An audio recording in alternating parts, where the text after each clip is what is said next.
1, Part 2, Part 3, and Part 4. Now look at Part 1. Part 1. You will hear a conversation between a senior librarian and a woman interested in working at the library. First, you have some time to look at questions 1 to 7.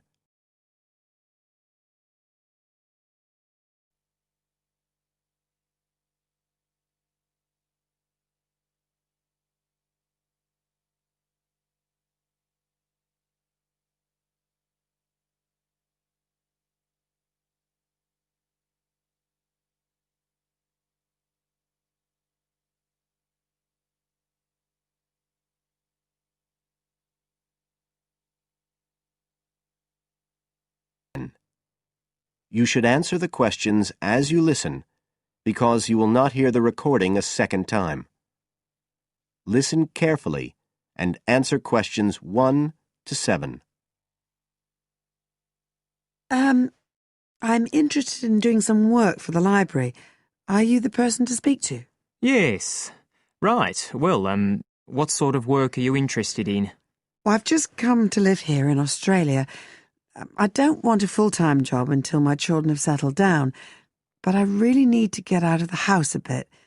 And I heard you need voluntary workers for various projects. Right. But I don't know if I have the right skills. Well, we do provide training. Oh! We always include an orientation to the library, together with emergency procedures. That's fire regulations, emergency exits, first aid so you can cope with accidents or sudden illness.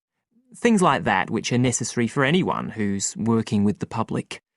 Then we give specialist training for particular projects, like using our database system. I do have quite good computer skills, in fact. Oh, great. Is there any sort of dress requirement?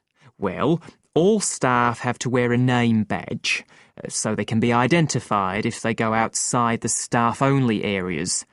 But apart from that, there aren't many regulations. We ask you to sign in and sign out for insurance purposes, but that's all. How about transport? Do you live locally? Well, not too far away. I'm at Porpoise Beach. My husband needs a car during the day, but it's only about 20 minutes on the bus. In fact, we can reimburse part of your travel expenses in that case. Oh! Would that be the same if I came by car? No, because parking is such a problem here. One thing we are looking for, though, is someone who can drive a minibus. No problem. So, do the projects involve going outside the library? Some, yes, but not all.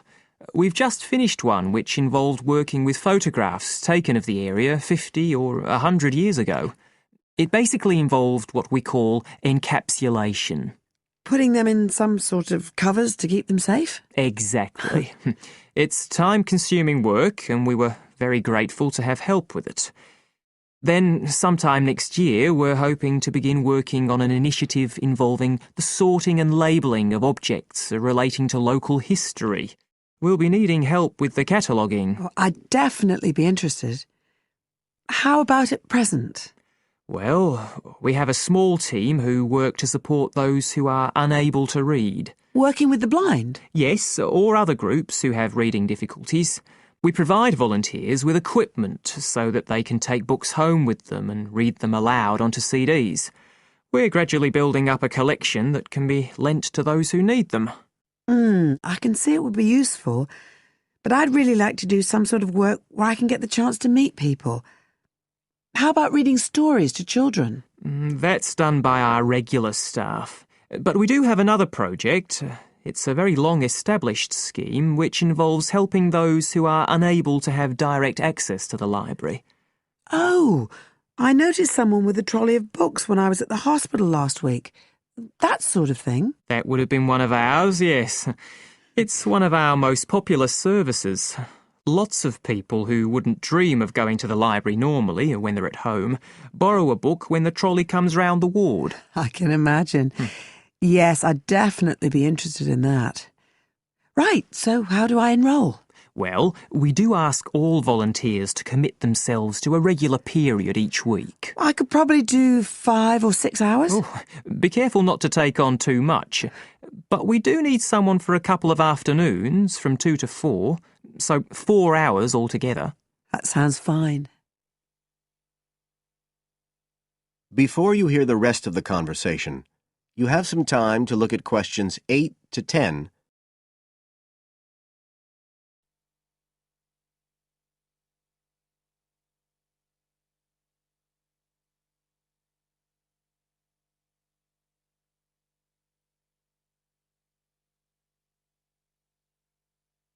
Now listen and answer questions 8 to 10. Right, so here's the application form. It asks the usual questions, name and address and telephone number. You also need to fill in details of who we should get in touch with in case of any accident or problem like that. We do need to have that filled in. And there's a space for date of birth, but that's only if you're over 75, so we won't worry about that. No. Oh, it asks for qualifications. Do I need to provide certificates? They're not necessary. We'll need the names of 2 referees, not relatives or family members, obviously. What else? Signature of parent or guardian. That won't be necessary, as I assume you're over 18. Yes. What's this? It says civil conviction check. That's a document we have to provide by law for those working on projects involving children, so we won't need it in your case. But you will need to sign this separate document. That's a copy of commitment. It's basically an agreement to work according to the library guidelines. So, if you'd like to fill this all in, you can do it here or take it home, whichever you prefer. I'll take it home if that's okay. Right, well, thank you for your time.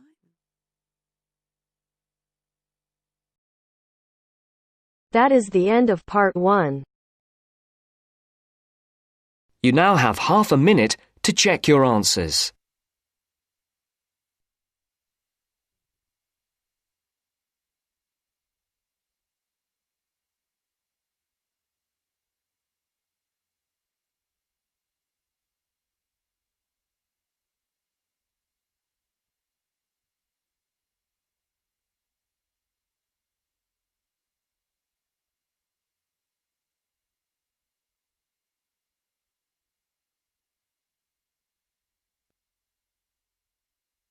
Now turns to part 2. Part 2. You'll hear a radio program on the process of making beer. First, look at questions 11 to 14.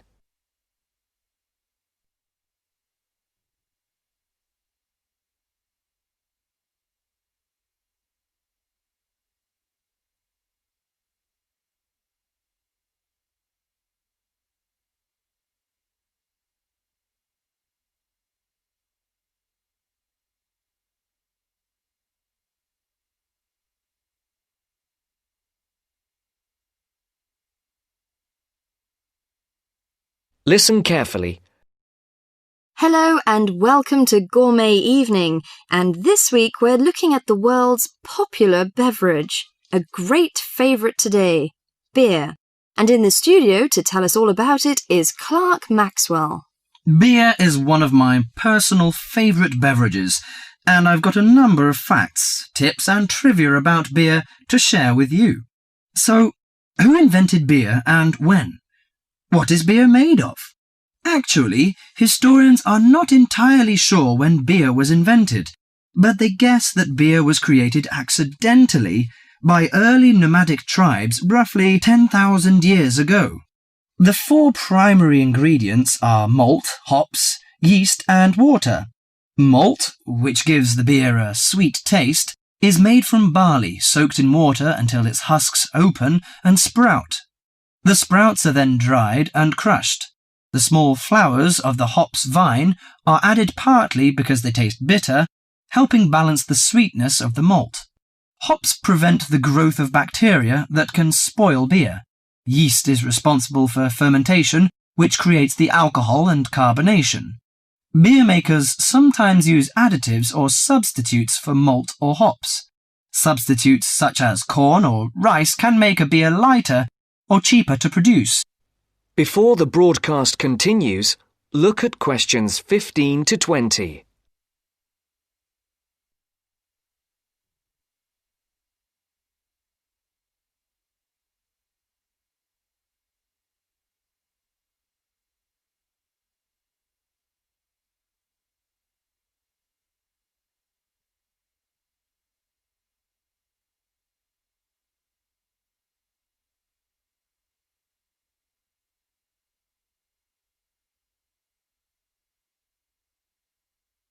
You will now listen to the second part of the talk. Adding fruit gives beer a fruity taste. Beer is not high in alcohol, as we know. The lowest type, light beer, contains no more than 2% alcohol, and the highest may reach 6%. Other drinks such as wine are more alcoholic. Wine contains 8 to 20% alcohol. But that is not to say drinking beer is no danger at all. Like all alcoholic beverages, beer can make it difficult to drive and think clearly. Excessive drinking can also lead to liver damage, high blood pressure, stomach ulcers, and other health problems. However, beer also helps prevent some health problems when consumed in moderation. Beer contains a moderate number of vitamins and minerals. Studies have shown that small amounts of alcohol can reduce the risk of heart disease. Beer also contains selenium, a mineral that promotes bone growth and helps reduce the risk of osteoporosis. I suppose many of you think beer can give you a beer belly, but you are mistaken. Genes determine how fat is deposited. No food or drink can create fat deposits in specific areas of the body. As with all foods, the more calories you consume, the more likely they are to be stored as fat and cause weight gain.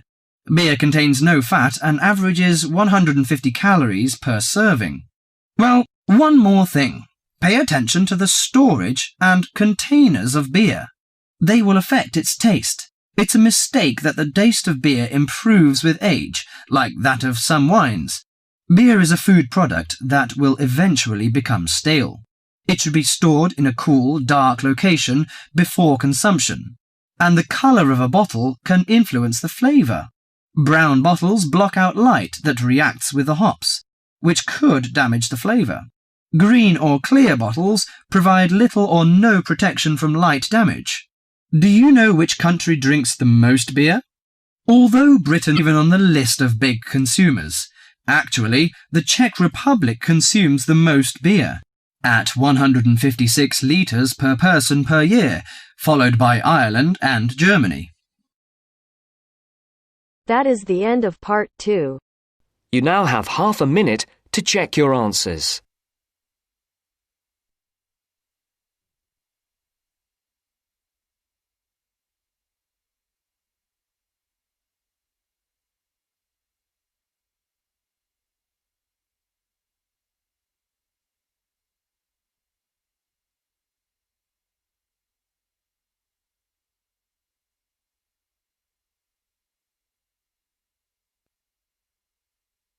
Now turns to part 3. Part 3. You are going to hear a conversation on rivers. First, you have some time to look at questions 21 to 25.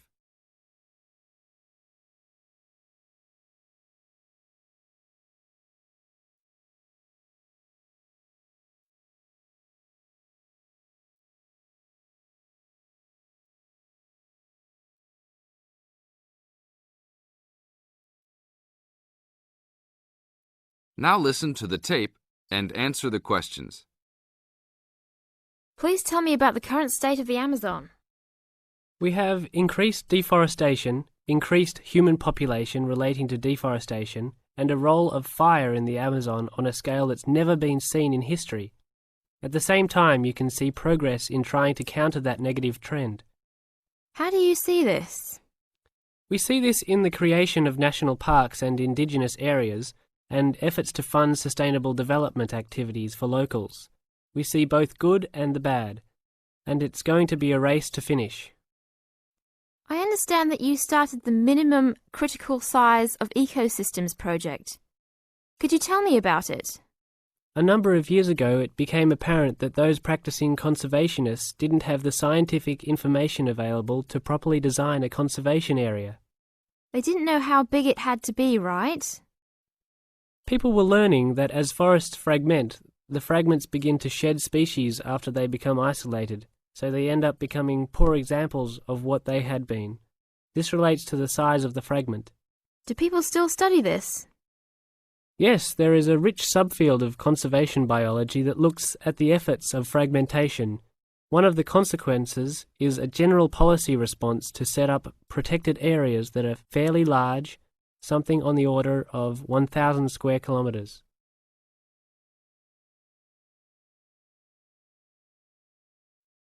Now look at questions 26 to 30.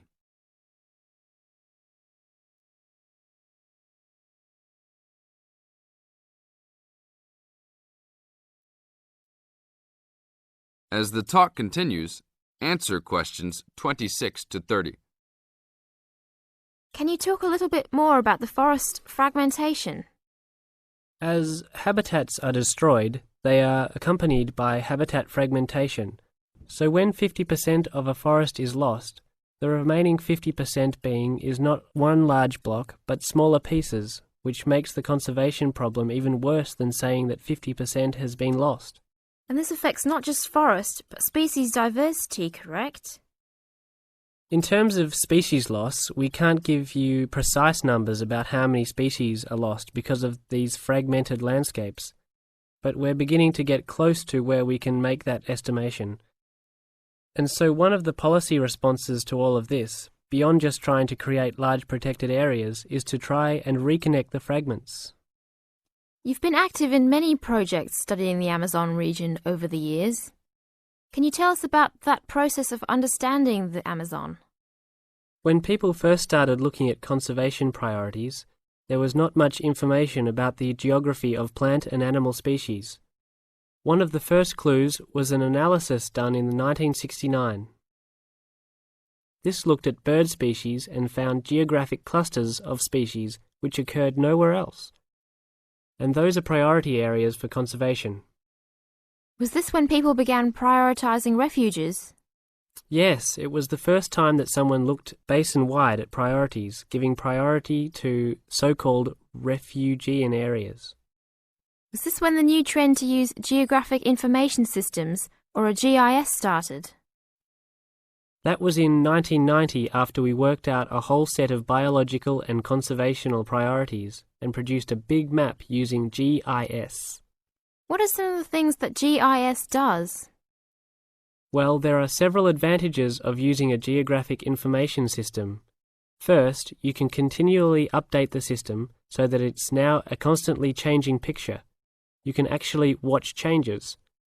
Then you can include large amounts of data, including information about the vectors of development. Roads, railroads, pipelines, hydroelectric projects, etc. And finally, because it is accessible on the internet, it makes this information available to anyone who's interested. That is the end of part 3. You now have half a minute to check your answers.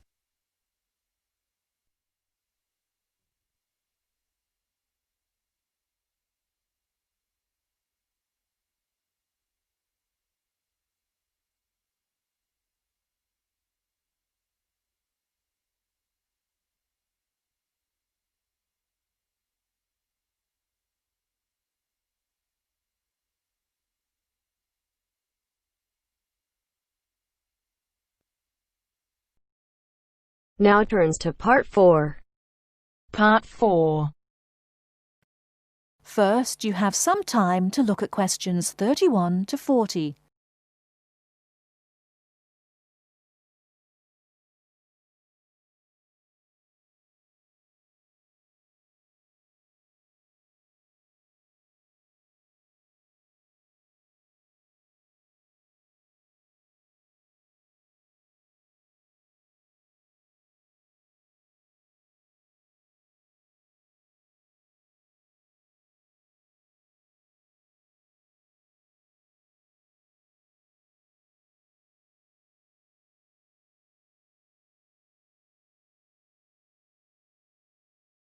Now listen carefully and answer questions 31 to 40. Today I'm going to talk about the city of Barcelona and its architecture.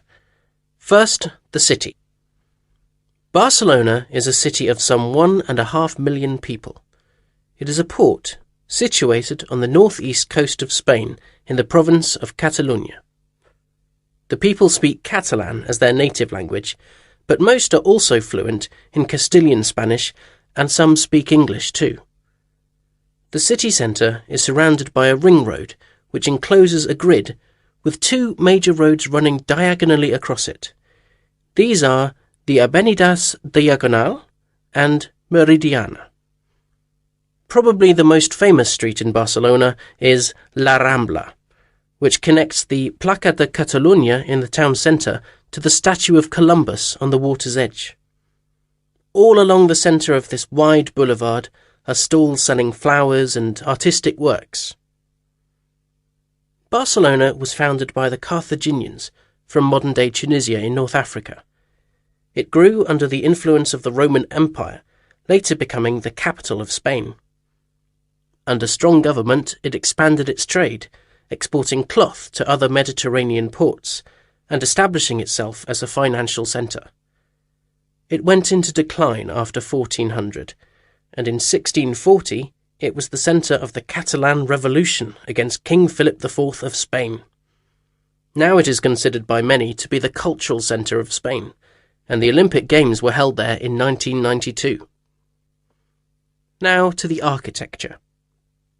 Throughout the city there are many fine buildings, churches, cathedrals, markets and squares, which date back to the 13th century. One very fine square, which can be entered from La Rambla, is the Plaça Real, or Royal Square. This was built by Molina in the 19th century. 7 narrow passages lead into a large central area, which is surrounded by 2-storey buildings. Most of the ground floor is occupied by restaurants and bars, and it is traditionally a place of music and entertainment. It is impossible to talk about the architecture of Barcelona without mentioning Gaudí, who dominated the scene from the 1880s until his death in 1926. His style was unique, a decorative form of Art Nouveau, the style of the 1920s and 30s in Europe.